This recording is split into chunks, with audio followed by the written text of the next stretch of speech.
Well, it's Tuesday. It's time for our regular Facets of FS segment. Joining us today is Matt Hynes. He is the Seed Sales and Marketing Manager for Growmark. Matt, thanks for joining us. How are you today? Good. How are you, DeLoss?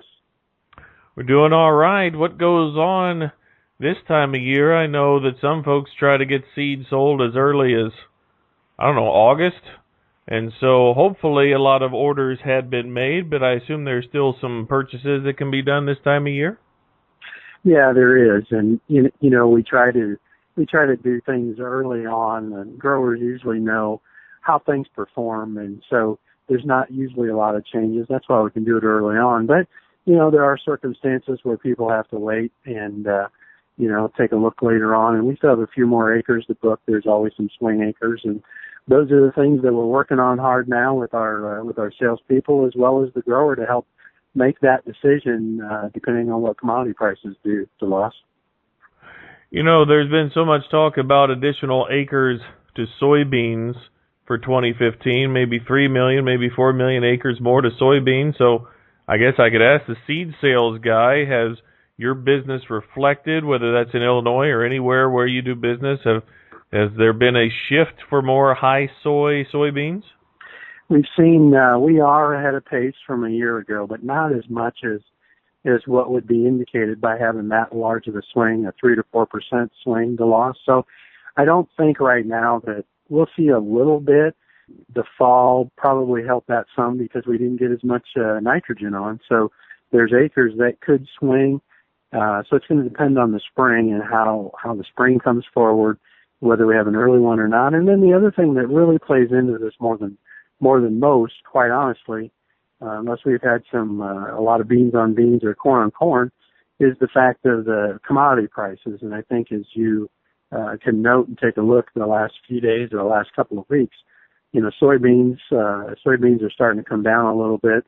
I think growers in the Midwest, particularly Illinois and Iowa, they love to plant corn. And if they have any opportunity to do that, they're going to. So I think that from our perspective, as we look at numbers, we'll see a little bit of a shift to corn or soybean acres, but not as much as that 3 or 4%, I don't believe. Is there very much bean on bean? I guess $10 beans could dictate that compared to $3.50 corn. But is that something that may be done in other states? I don't think of it certainly much in this area. Yeah, it's not very common. There are some growers that will do it, but it's not near as common as what you'll see with corn on corn. And part of that has to do with the difference in disease pressures. And again, I think most growers like to plant corn if they have the possibility to do that.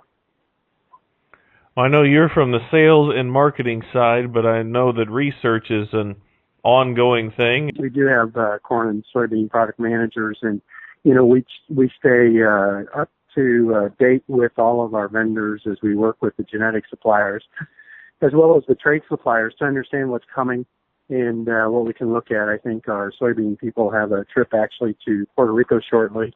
We've been to Argentina and Chile to take a look at some of those new releases so that we can stay current and bring the best products possible in our brand to our growers so that we can give them the best possible genetics along with the traits to make that loss. So we try to stay close to it and really understand what's going on. And right now is the time of year when we have new products, and a lot of times we'll release a little bit of them so that we can plan them for the spring and get a good look at it before we have a huge, large commercial release.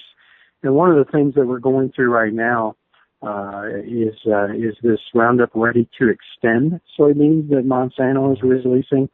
Right now, we're trying to make some plans to take a look at that on a limited launch, pending on Chinese approval of that trait. But we have to make plans ahead of time so that if they're in place in case it does get approved, in working with Monsanto to get those planted and take a look at that. So we try to stay as abreast as we can because the newer things are very important, not only to us but to the grower to make sure that they've got the best possible product. For things that aren't approved yet, and like you said, hopefully it will get approved, but if they're not approved yet, then is there the understanding that crop would get destroyed and not harvested you'd still get to learn something about how it goes, but it would not make it to the marketplace? Right. It won't make it to the marketplace, but it will be harvested. It's got American U.S. approval for the Roundup Ready Extend soybean trait, and so they would harvest that, but it would not be sold. And right now, Monsanto is doing all of the production for that very reason, to make sure that, or to ensure the fact that it doesn't get in the chain if it does not get approved in time for at harvest, so that we don't get it in there.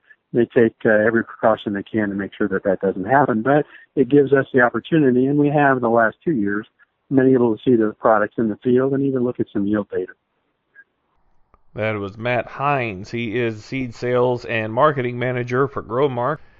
High Soy Seeds are celebrating 50 years this year, a very long celebration of genetic ingenuity and tradition that they will be talking about for months to come. We'll talk about it too as the year goes on. To learn more about the seed, whether that's high soy soybeans or any seed that's offered through the system, or to get a seed guide, you can simply go to fsseed.com